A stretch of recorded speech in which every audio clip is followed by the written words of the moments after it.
राधे राधे भक्तों। क्या आपने कभी किसी हिंदू प्रतीक को देखकर ये सोचा है कि यह सिर्फ एक चिन्ह है या कोई ब्रह्मांडीय संकेत? क्या ये आकृतियाँ ओम, स्वास्तिक, कमल और त्रिशूल सिर्फ कला हैं या छुपे हुए कोई रहस्य कोड? शायद ये प्रतीक हमारे भीतर और ब्रह्मांड के बीच एक अदृश्य संवाद की भाषा है। तो आज इस यात्रा में हम चलेंगे उन प्रतीकों के भीतर जहाँ चित्र बदल जाते हैं चेतना में और आकृतियाँ बन जाती हैं अनुभूति। तो आइए हम बात करते हैं हमारे पहले प्रतीक ओम की, जिसको सृष्टि का आदिनाद, शंखनाद भी कहा जाता है। दोस्तों, जब कुछ नहीं था, ना आकाश, ना पृथ्वी, ना समय, तब केवल एक ध्वनि थी। वही ध्वनि जो आज भी हर प्राणी, हर परमाणु में गूंजती है, वही है ओम। ओम तीन ध्वनियों से बना है, अ, उ और म से। अ दर्शाता है हमारी जागृत अवस्था, जहाँ हम इस संसार से जुड़ते हैं। ऊ हमारी स्वप्न अवस्था को दिखाता है, जहाँ हमारा मन इस संसार को रचता है। और म है गहरी निद्रा, जहाँ सब विलीन हो जाता है। और इन तीनों के ऊपर जो बिंदु है वह तुरैया है, जहाँ आत्मा ब्रह्म से मिलती है। जब हम ओम का जप करते हैं, हम अपनी चेतना को उसी कंपन से जोड़ते हैं जिससे ब्रह्मांड उत्पन्न हुआ। यह सिर्फ एक शब्द नहीं, यह सृष्टि की धड़कन है। अगर हम ध्यान से सुने तो हर सांस के बीच एक मौन है, और वही मौन है ओम। दूसरा प्रतीक है स्वास्तिक, अनंत चक्र का रहस्य। दोस्तों, स्वास्तिक सुनते ही मन में शुभ का भाव आता है, पर इसके भीतर छुपा है सृष्टि का गणित। स्वास्तिक की चार भुजाएं चार दिशाओं को दिखाती हैं, चार युग दिखाती हैं, सतयुग, त्रेता, द्वापर, कलयुग। चार अवस्थाओं को दिखाती हैं, जीवन, जन्म, जीवन, मृत्यु और पुनर्जन्म।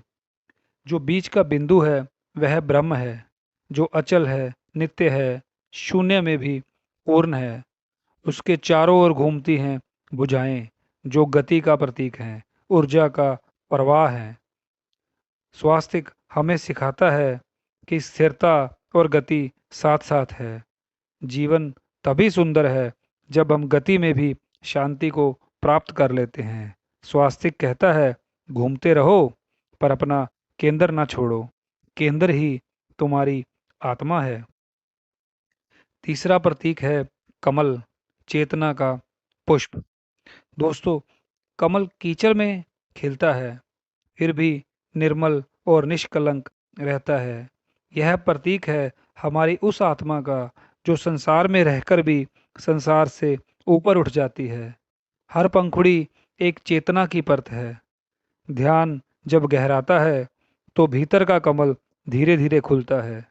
देवी लक्ष्मी के हाथों में भी कमल इसीलिए है, क्योंकि धन केवल भौतिक नहीं, आध्यात्मिक समृद्धि भी है।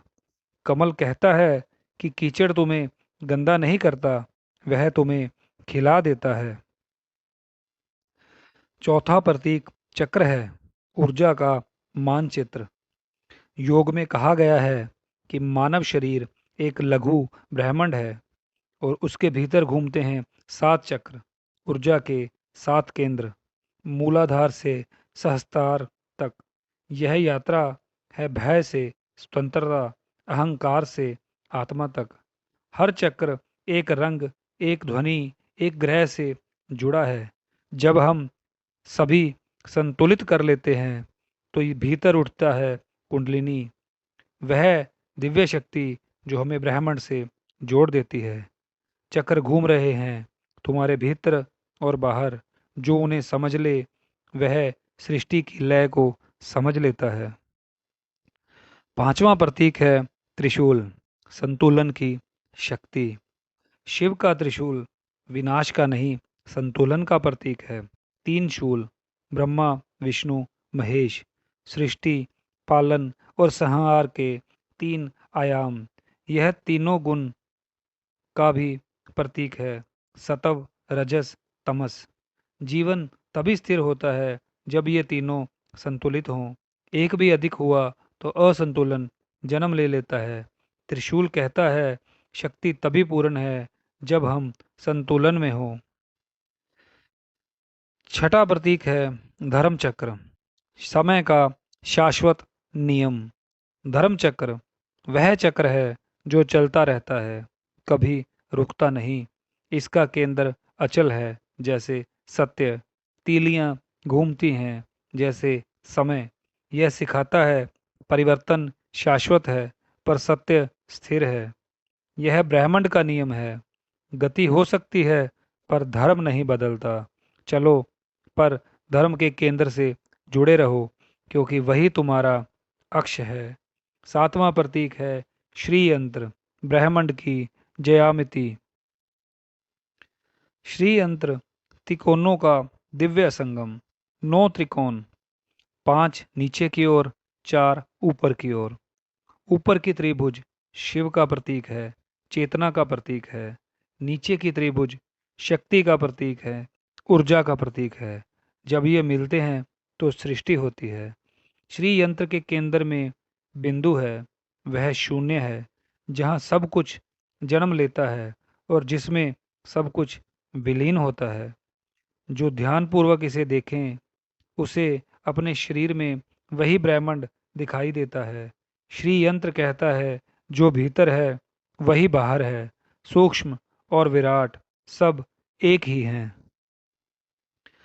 दोस्तों, हर प्रतीक एक चित्र नहीं है, एक संदेश है, एक ब्रह्मांडीय संकेत जो हमें याद दिलाता है कि हम अलग नहीं, उसी संपूर्णता का अंश हैं।